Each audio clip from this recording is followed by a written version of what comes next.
Guys, welcome back to Strong Successful Male. So for today, I'm going to go over an email that was sent from a subscriber. And in this guy's story, guys, you're going to see once again how it's so important to pay attention to the red flags, even the very small ones when it comes to women, okay? Whether it's women you're dating, relationships with, married to even, okay? And in this guy's story here, you're going to see that he doesn't pay attention to a red flag that he thought was small, but actually turns out to be a very big one, and definitely came back to bite him in the butt later on down the road. And basically his story is he met this woman, and he obviously really hit it off with her. He thought he was really, really good looking. She was sweet and charming and all these wonderful things. She was a woman to him in his eyes that he was going to be moving for a new job and would take her with him. And lo and behold, one day that there was a thing in his eyes that was a red flag. But he didn't pursue it, he didn't investigate it, and it came back to bite him in the butt, okay? So he's sharing his story to help you guys out, so in case you're ever in that situation, you learn from his mistakes that the same thing doesn't happen to you one way or another here. So, starts off, Dear SSM, below I've got a quick story for you that happened to me recently, September 2020, where I learned a couple of important lessons about relationships and etc. First, however, I'm going to provide a bit of a background for added context. I am 29 years old, and in most ways was the typical inexperienced guy throughout high school, college, and a bit after. Dude, that was the most of us. That was me. Okay, so don't feel bad. Most guys are completely clueless during those years. We just have to learn the hard way so many times and eventually figure shit out when we get to be our 30s or even later on in life. But we do get there, so don't feel bad. I mean, at least a lot of guys now have access to information like YouTube where they can find channels and guys tell stories and things like that. I do what I do to help guys out that so they don't make the same mistakes I did when I was younger. He says, I left my job in 2020, the military, as it was no longer a good fit for me, and I'm in the midst of a career transition. And I have to admit, horrible timing. I would say that even before I really discovered the manosphere, I did my best in the early 20s to build my career, fitness, meaningful relationships, and he says in capital letters, not become desperate. Obviously, he means not become desperate when it comes to women and relationships. It was tough being lonely, but I felt those years were necessary for me to become more resilient and independent, even though it sucked at the time. Why am I telling you this? Because when I discovered your content and others, circa March 2020, a lot of the ideas I had about dating, relationships, what I was feeling, were validated by outside sources. And that was refreshing. It made me think I knew everything I needed to when vetting a woman. I was mistaken. A lot of guys think they know everything, and then they eventually learn the hard way, and that's that, you know? And they start realizing, hey, maybe I don't know everything, so I need to start doing some research, paying attention to other people, see what I can learn to help me out in this situation. The other day I did a video from a guy. He was a long-time watcher of my channel, but he was the opposite. He wasn't a fan. He was a troll. And he disagreed with everything I said. It would be one of those guys that would say in the comment section, who hurt you? You're bitter, blah, blah, blah. Thought everything I said was a bunch of crap. Well, lo and behold, that guy got severely burned by his fiance, and he learned the hard way. And now he came back and wrote me a letter basically saying that, hey, you were right, and now I'm a fan of your work and all that. So a lot of guys think they know everything, get burned, and they eventually learn the hard way. I met a woman in March 2019, and we clicked pretty well. However, I was about to deploy overseas, so we didn't pursue any sort of relationship at that time. Fast forward a year later to March 2020, and we reconnected. I knew she was in a relationship during the time we were apart, but made sure she wasn't in a relationship when we got back together. So he thought. During this time we were together, I was also planning my separation from the military. I had no real intention of taking anyone with me, but the more I was with this woman, the more I thought it could be with her long term. Now listen to this. She was kind, compassionate, and could actually hold a conversation and was attractive in my eyes. Pay attention to all that when we get to later on in the story. There was very little about her that would have made me reluctant to take her with me wherever I found work and build something together. That is, until I overlooked a seemingly small red flag. While watching TV together one night, he says, 90 Day Fiancé, a guilty pleasure of mine. Well, dude, we all have our guilty pleasures. I'm not even going to mention what some of my guilty pleasures are.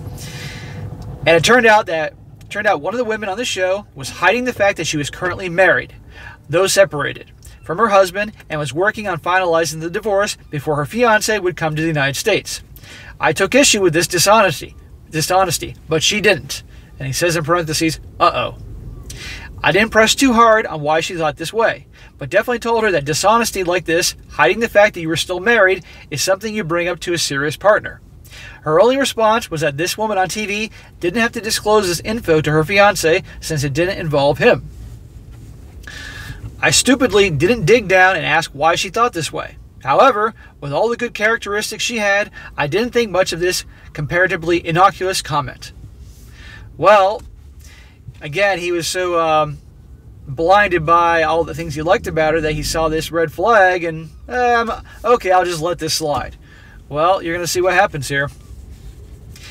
It all blew up in my face in September 2020. I had spent the night at her place as I did every so often.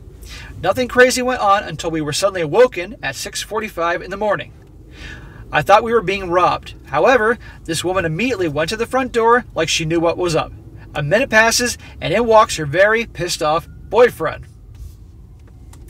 Now we know why she didn't have an issue with the whole thing on that show he was watching about the girl hiding that she had a husband, right? Because she secretly had a boyfriend, and this guy was essentially the other man. Turns out I was the other guy in this whole situation that she was very expertly kept hidden from me. Initially, I didn't think this was true, but the boyfriend did have a key in her place, whereas I didn't. Apparently, he had called her several times the previous night as well, and she slyly put her phone on silent. A few more minutes pass as I get out of my daze of being woken up, and I promptly leave the premises. Naturally, I haven't had any contact since, but that whole ordeal has left its mark. Well, good for you, man, for walking away and saying, that's it, I'm out of here. I mean, I can remember. So he said he met her in March. He got back together with her in March. So March to September, that's 6 months or so. So for 6 months, he thought that, they were an item, that he was going to take her with him, potentially, when they moved. And all along, he's the other guy. She has another boyfriend. So she's lying to him. She's lying to the other guy. What does this say about her? So that whole thing about her being kind and compassionate and all that stuff, bullshit. But the tiny little red flag about that show, that revealed something, but he didn't pursue it. And, you can see how, obviously, he didn't, because obviously he was on cloud nine, and probably thought he found the one, okay? Look what happened. And that sucks. And I guarantee you, she's someone that's going to do that the rest of her life. Who knows what her deal is, why she did it, I don't give a shit, but the point is, that's what happened. He says, I was shocked that someone I had such a good opinion of would deceive me like the way she did.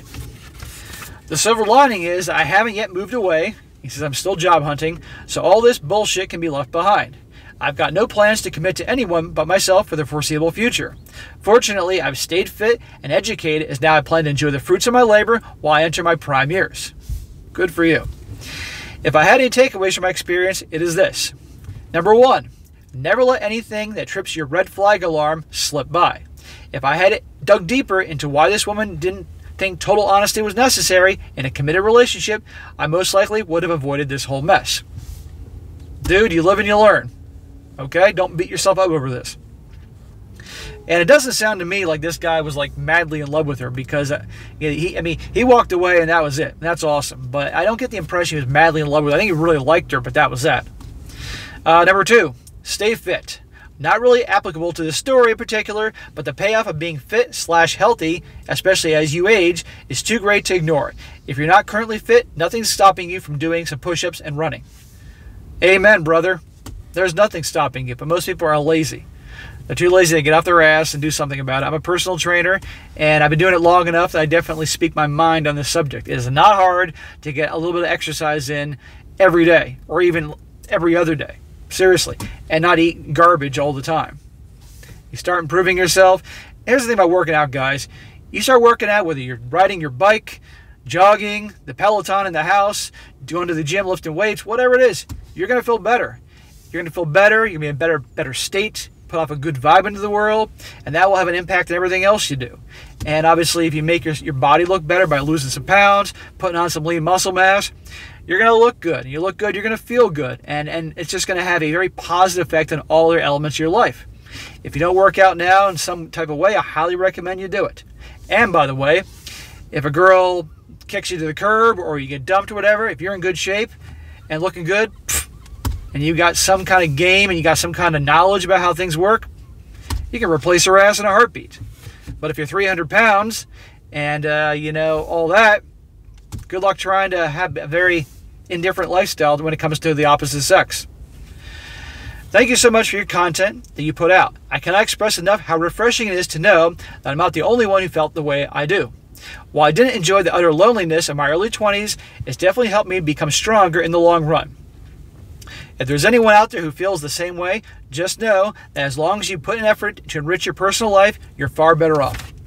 Yeah, you're damn right. And a lot of guys go through that lonely period and all that. And let me just say this, that one of the best ways to cure yourself of ever being lonely and the mistakes that can be made by being lonely is simply finding your purpose in life, okay? Whatever that may be, if you're, whatever you're passionate about, whatever you just are driven to do every day, whether it be the business you started or getting really good at something in life, whatever it is, if you are, you're not going to settle for half-assed friendships, you're not going to settle for half-assed relationships, you know, when you know darn well you deserve better. You will hold out, and it's better to be alone, frankly, than to have people in your inner circle that you can't trust, you know, or women that you date that just you're not really into, and also if you're that way, puts you in a position that you're not going to tolerate any BS from anybody, okay? So when you're focused on your purpose, and every day you get up and you're excited to do what you do, whatever that happens to be, all the other stuff doesn't matter. You're not going to feel so lonely anymore. And that way then you're on your purpose, and you are going for what you want in life, and you're going to be feeling good because you're making it happen. When the right people come into your life, it's going to make it even better, you know? But people that tend to be lonely invite a lot of people in their lives just because they don't want to be lonely. They'll have bad friendships, bad relationships. It's just not a good way to go. But guys, I got to tell you this. It's really important to be able to be alone, to be able to be totally cool with being alone, self-reliant, having a good life, being happy on your own. Because if you need someone else to make you feel happy, a lot of problems going to arise there. Believe me on this, okay? Seriously.